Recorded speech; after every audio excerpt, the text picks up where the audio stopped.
The third phase of a delayed polio vaccination campaign in Gaza resumed on Saturday after being derailed by Israeli bombardments, mass displacement, and lack of access. Families with young children queued for the vaccine at this clinic in Gaza City. The vaccination campaign began on September 1st after the World Health Organization confirmed that a baby was partially paralyzed by the type 2 polio virus in August. It was the first such case in the territory in 25 years. The WHO and the UN Children's Agency UNICEF said the area covered by the September agreement had been substantially reduced and would now only cover Gaza City. The final phase of the campaign had aimed to reach an estimated 119,000 children under 10 years old in northern Gaza with a second dose of an oral polio vaccine. Achieving this target is now unlikely due to constraints on access, according to a statement. Jamil Ali, the head of the clinic, says the reduced campaign impacts its effectiveness in preventing the spread of the disease. The Israeli Army's Palestinian Civil Affairs Agency Kogat said it was helping to coordinate the three-day campaign. Once complete, it said there would be an assessment to decide whether to extend.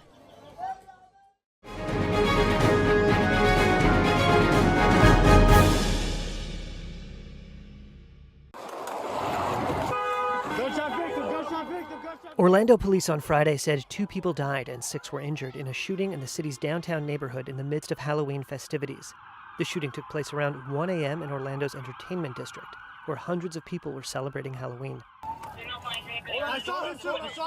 Orlando Police Chief Eric Smith said at a press conference that the alleged gunman, a 17-year-old boy, had been identified and taken into custody. Shortly after the reported shots fired, a shooting suspect was located and taken into custody at Washington and Orange. He has been identified as 17-year-old Jalen Dwayne Edgar. He was previously arrested for grand theft in 2023.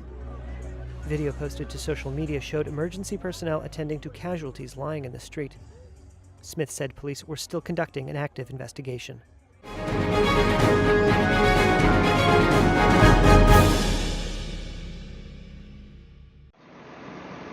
Four days after torrential rains swept the eastern region of Valencia, the death toll from Spain's deadliest flash floods continues to rise.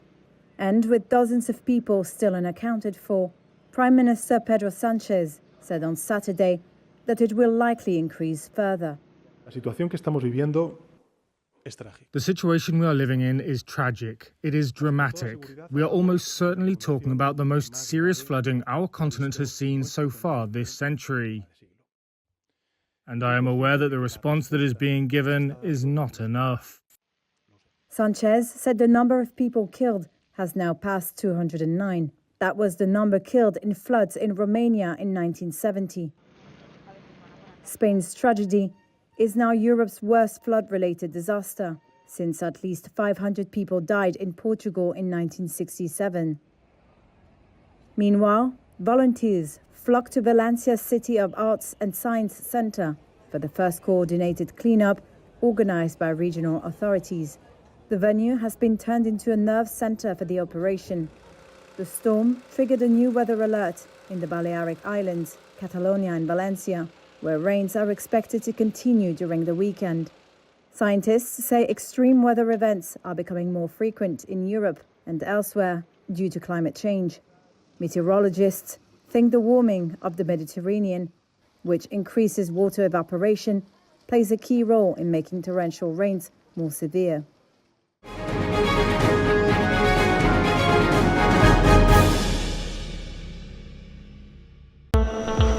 An electric-powered passenger ferry that glides above the water has made its public transport debut in Sweden.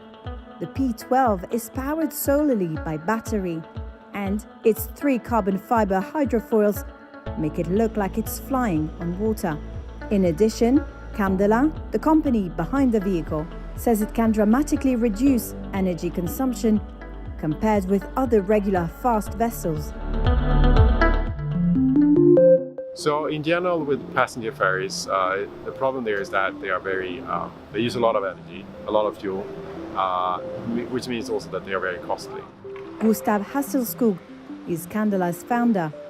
With the technology we use, which is hydrofoils combined with electric drivetrain, we reduced the energy consumption with 75%.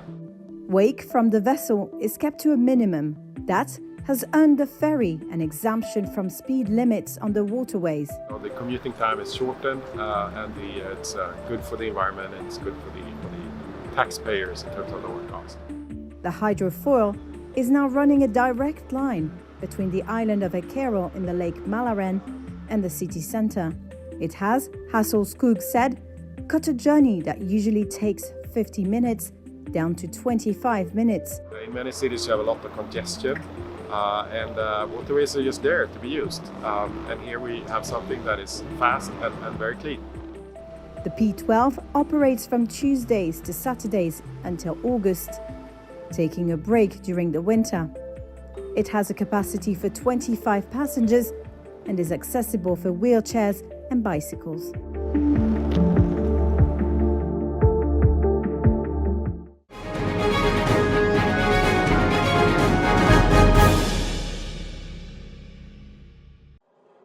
ExxonMobil announced it beat Wall Street's third quarter profit forecasts on Friday. The top US oil producer reported income of $8.61 billion. It was down from more than $9.07 billion a year ago, but a solid performance in a quarter where rivals struggled. Exxon's year-on-year profit fell 5%, a much smaller drop than at BP and Total Energies. Both posted sharply lower quarterly results. Oil industry earnings have been squeezed this year by slower demand and weak margins on gasoline and diesel. Exxon was boosted by strong oil output and said it hit a number of production records.